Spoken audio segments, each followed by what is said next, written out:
Hello, everyone. Mike Arnold here, co-founder of Patrick Partners Loans by Chino. Good afternoon, Patrick. Good evening, Charles. Good afternoon and evening to people hiding in the background. You can comment. Good evening, Anissa. Hope everyone had a great trading day. Only thing that really came out after this morning was the EIA numbers. So that's where we sit today. Nice little crude sell off. What do we have on deck for tomorrow? Tomorrow kicks off 2 days of important data. Tomorrow, 7:30 Central, we have the GDP advanced first quarter numbers. The price index from that, we initialing it and continuing jobless claims.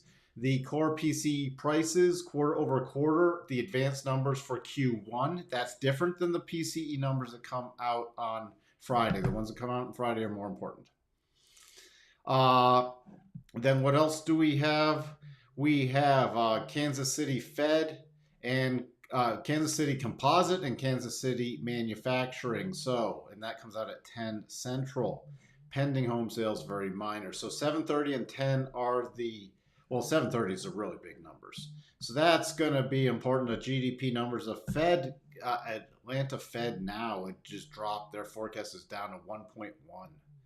This is forecast at 2.3. So we're going to have to see how that rolls out tomorrow. Then remember, we got PCE on Friday. We had Meta up after hours.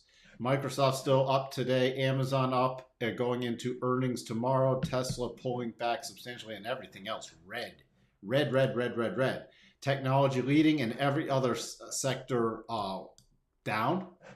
72% only for the rate hike next week. If we look at the probabilities, though, it's still pricing in at least one hike for, you can still say July, but it's below 50%. But either May or June. I think they got to go May and then they'll go pause. But look at the rate cuts are back on. So by September 2024, back down to 300 to 325 basis points. That's pretty substantial. And pricing in cuts, fear and greed in neutral mode. Out of greed into neutral. All right.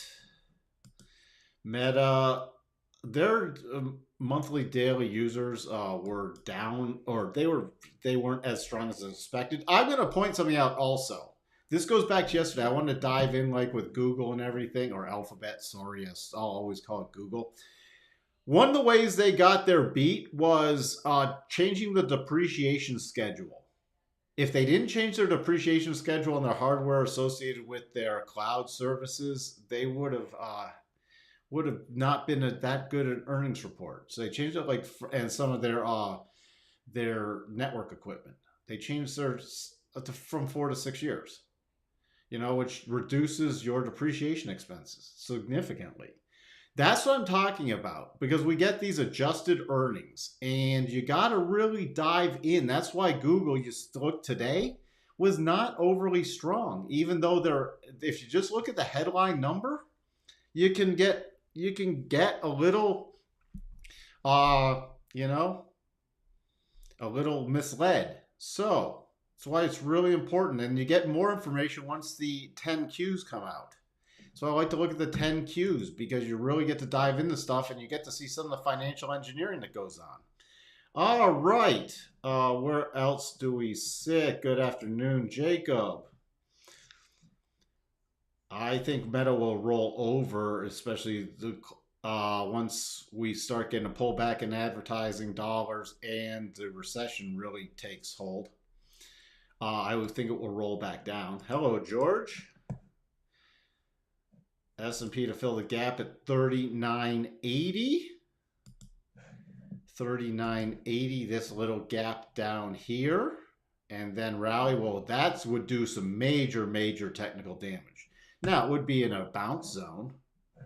But if it starts getting down here, I think we'll then most likely retest the October lows. But, next key area would be 39.74 with the 200 also there. In the S&P, good evening, or good afternoon, options 22. Well, Patrick, you're old school. Patrick, I know. But you know what? Everything's financial engineering now. Everything. Everything is financial engineering. That's why I just want every company should have to report standard gap. That's it. They can put out footnotes on why they think, their companies has different stuff, but everybody should just report standard gap. Then people can trade it how they want to trade it. All these riggedy rig Jerry, whatever it is, it's just a mess. But it eventually, if you have a recession, hopefully it wipes out a little of this. What do you mean is Google leading you down the garden path again?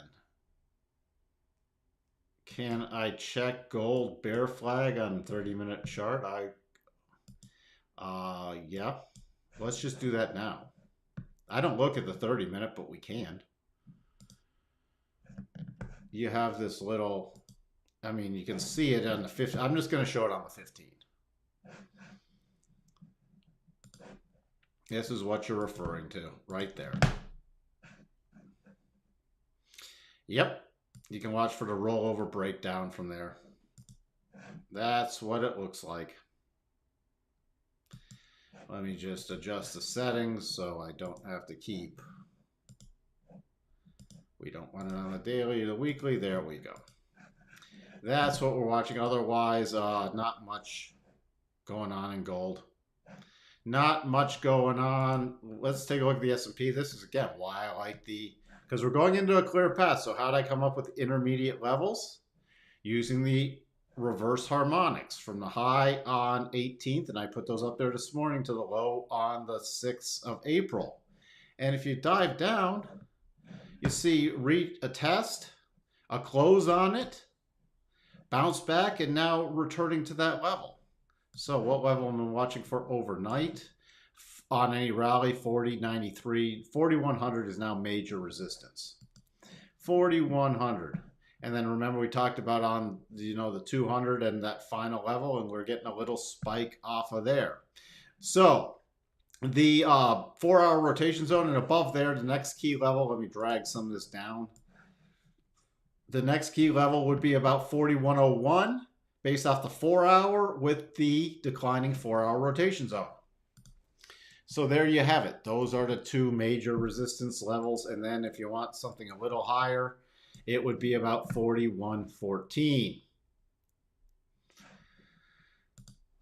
Key support coming in at the breakout level, 4052. There's actually, this is a support zone I'm keeping an eye on, 4052 about 4038. All right, daily cycles now strongly at the bottom, and we're back in oversold condition. So it'll be interesting, especially if PCE comes in a little weaker than expected on Friday. Could we get a bounce and then another rollover with the Fed meeting next Wednesday? Nazdaq was down a bit. Then we got Meta earnings and now back, but still trading right at the breakdown level from the from the double top. By the way, in terms of earnings, I did not see what Roku did. Did anybody see Roku? I looked, and I need to look at Teladoc also. But tomorrow we got American Airlines, Caterpillar, Eli Lilly, Southwest, MasterCard. MasterCard's a sort of a big one. But Visa beat. I'd be shocked if MasterCard didn't beat. Then after the close, remember Amazon, Intel, Snap. Will Snap, Gap, and crap again. Cloudflare. So that's where you sit, U.S. Steel. But Amazon, all eyes are going to be on Amazon. Just a little reminder there.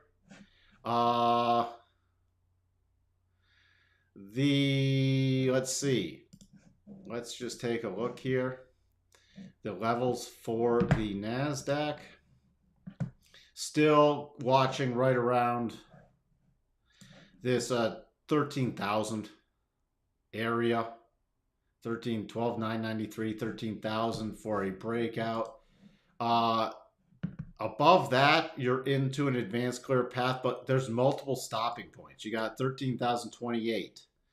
About 13,068, then 13.1 is your next major level. This is not a double bottom. On a rollover, you're now key support.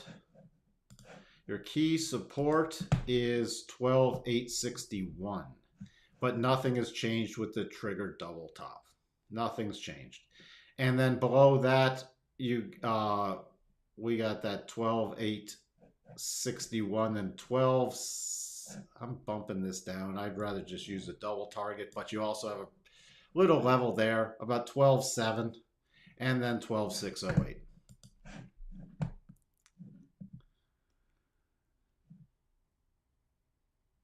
Well, the market keeps I talked about this. The earnings aren't that good. Now, Microsoft was pretty good, but Google was not that good when you take a look under the covers.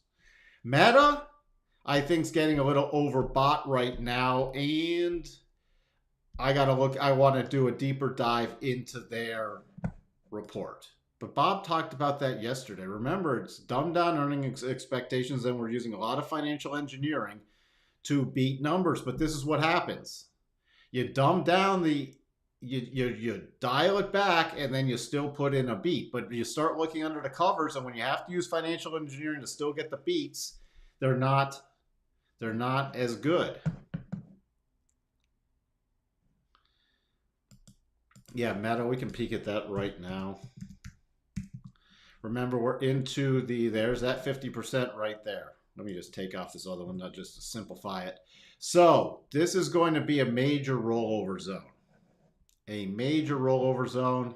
And they're not really in growth mode anymore at all. And the PEE keeps just creeping up here. That's why I will be looking for a topping pattern. We just don't have one yet. So until then, if you're long, it would be in trail mode. I wouldn't get overly aggressive adding here personally. Dow closing right at that breakdown level and the 50. So I'm starting to watch for a bounce in the Dow oversold condition. This will be the secondary reaction is going to be very telling on these. I forgot to look at the volume just at the end. I know technically we're not closed, but another red day, another higher volume day. There you see this on the Dow. Red days are the higher volume. So the trend, volume gives insight. And right now, the volume supporting further down moves. Now, that's why we'll get some bounces, but we'll have to see if it's just sellers easing up and people covering. Maybe people covering going into PCE. Also close below the trend line, but more important is this key level going into tomorrow. A resistance now about 33,450 and then 33,780. Next support area. Next major support area isn't down to about 32,700 to 32,800.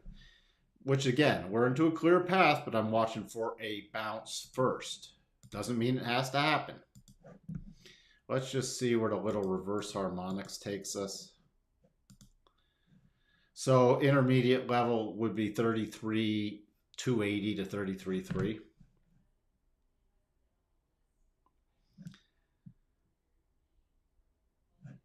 You're welcome, Richard. We'll take a look at, well, let's just jump to Tesla right now. So Tesla, now don't be surprised also if we get a market rally. Tesla's at cycle bottoms on the daily and getting oversold. So again, I'm not expecting it to go down here in a straight line. Not a bounces, especially stronger bounces than expected, do happen in Tesla. But the next major area is this gap fill back from the end of January. All right, do not ignore that, and that's right around the 62.5 level. So if the sell-off continues, that's a very key area for me. Just don't be surprised if we see a stronger than expected bounce at some point, especially if we get a broad market bounce. Please, we don't need to go here. I hear about this all the time. Well, look, there's a short play, but then we bounce. Yeah, because you rarely see anything go straight to all the targets unless if it went to straight to all the targets, it means Tesla's a bloodbath. But resistance now in the short term is about 160. And then look where the daily is with the breakdown zone right about 165, 166 are your resistance levels, which can be used on future rollover plays. Where do we sit? Russell. Oh boy. We're here right against this little area right here, which all the dips below in March. You see all this buying pressure. We're hitting that major dip buying pressure area. We had to look at where it sits right now. So we had the buying pressure in December there and the buying pressure mid-March.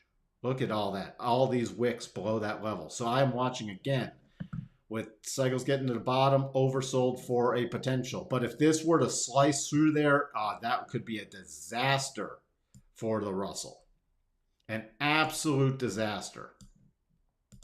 Because there's a lot of stops below there. I'm expecting a bounce first. VIX, try to get some pressure, just still caught in this range. 1 day VIX, still there's not enough stuff to really do a lot of analysis on it yet. DAX, again, the key area I'm watching 15.8. I'm also starting to watch for a bounce play setup in here. If it did break through here, the next key area to watch for, if it to the downside, is right around majors about 15,660. Major support. The notes, little pullback, still no close above the 62.5, but cycles are getting to the top, so now I'm watching for the secondary reaction to see how far this pulls back. What else do we have? Dollar index. This came back down, taking us into official double bottom territory. So I have the double bottom targets on here. Where does this look like on the higher time frame? It would, now it's slightly lower probability. The daily's out of the way, but the weekly's still squarely in the way. But you can see the nice weekly double bottom, which could take it back to the upper end of the weekly rotation zone. And that would needs to trigger. Needs a close above 101.70. Let's just call it 101.80. But I am keeping a very close eye on this. Crude just got slammed today, filled that gap, and then back to right around that 50% retracement of the up move. So nothing yet in terms of another bottoming pattern. Just breaking down. It's hitting into a key support zone though. Gold we already looked at with that little flag pattern. What else? Yen. Watching, it would be a percent B buy on a break and a follow through above today's high at, which is essentially back to the breakout levels from this double, coming back to the bottom of this channel area. So going to be watching for a resumption of the up move with daily cycles at the bottom. Also the Bank of Japan meeting. Euro, this coming up again. Put up these harmonics this morning from the reverse harmonic, little run up there and then a reverse down, but we still have a potential double top in play on the euro. The pound is just a mess. Bitcoin, I don't know what's going on here. I mean, a little breakout and then massive selling. Oh, but it's still sitting after that run up again. It's still sitting in the middle of this consolidation. Not even going to bother with that right now. What do you mean, who's driving the stock price so high?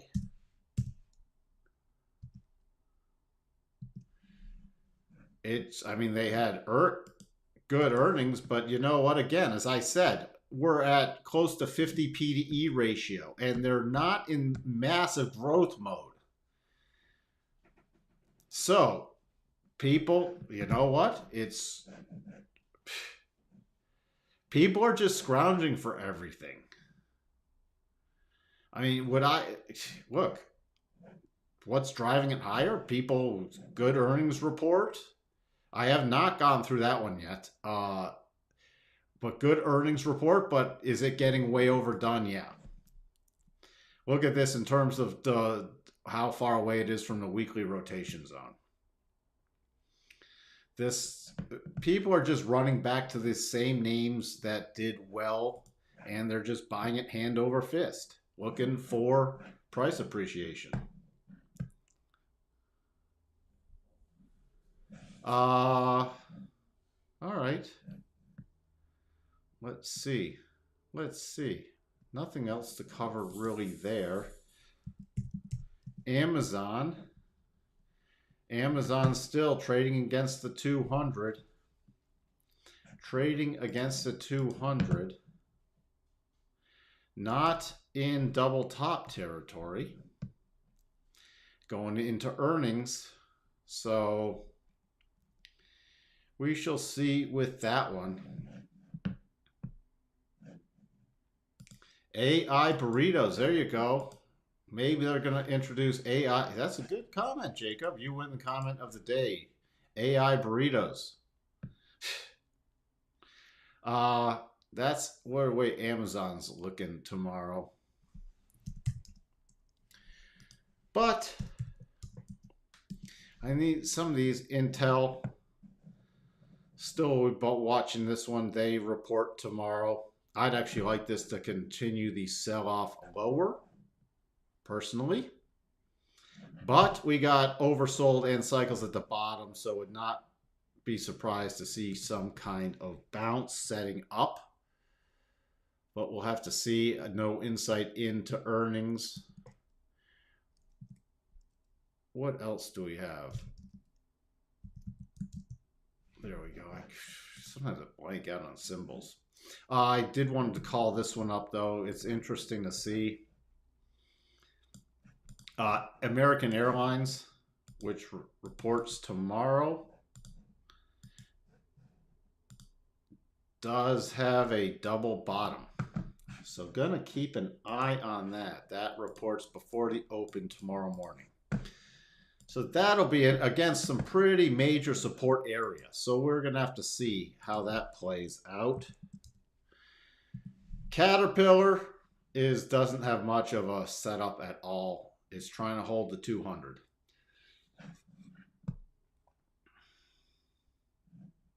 Would affect the upside of the market if FRC won't resolve their problems. FRC's minor. I don't know if there's going to be some other. I mean, I think they're trying to do a private bailout of it. Would affect the market. I think just minor from a regional bank standpoint. Not as big as before. I think they'll work out something with this one, though. So we shall see with that. Again,